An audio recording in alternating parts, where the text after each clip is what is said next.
Bia Kamal Kanur Online TV en man ban link jen gwasama gorno bije nywakne ti kokien ko de ne dial kon la lere link Kanur Online TV de kan ke chwaling ka tung ne internas pan je chuling shangalo ko han chor mitalwang en shal shoda asmor en chor dab ka ala chor ala shiamare de dab ka kana watka shikana konlok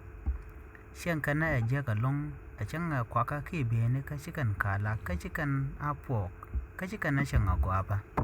ko gui kana no talalong me shapen kwan ramkel mishene no de te kalong de na de kalok kenyam shikana tok kamlat ka jor an shoramo bangulong lo de la jese long kaka dungdo ngati jeno ako chagamo shiran chagamo changna maraika latke jor la bieda ko ngajen o telelwang en kana man larke ko telelwang modong de larke no mele diena mo amijia en wajik dul gora akada dit la kada dit ka jawda shwa chunang ajarama mo ko chalwang de chejenen chegu jeno de jawda de jalwang rame nang che chiang gwa kan tama chela ta kayo ka sha la nga jwi mon kelu kan che mare kana wat ka te shang ka jak ka gwi kana ano tele mi de lwang ka ki tele lot an tama lel kan la gor no de ne let kel ka jakaru den ko be ka ji mar ka da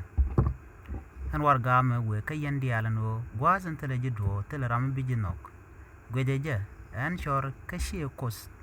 ka kos en melele moy kalwangane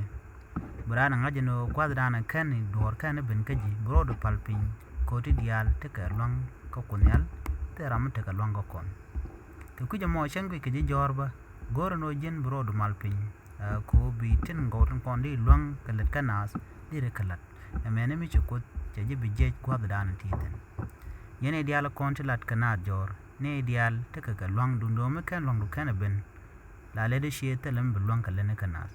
ke kujamo de chumano shwar na chenga tutur shangana da gwa ko shangana no gwa den wo ben bigle la lwa kun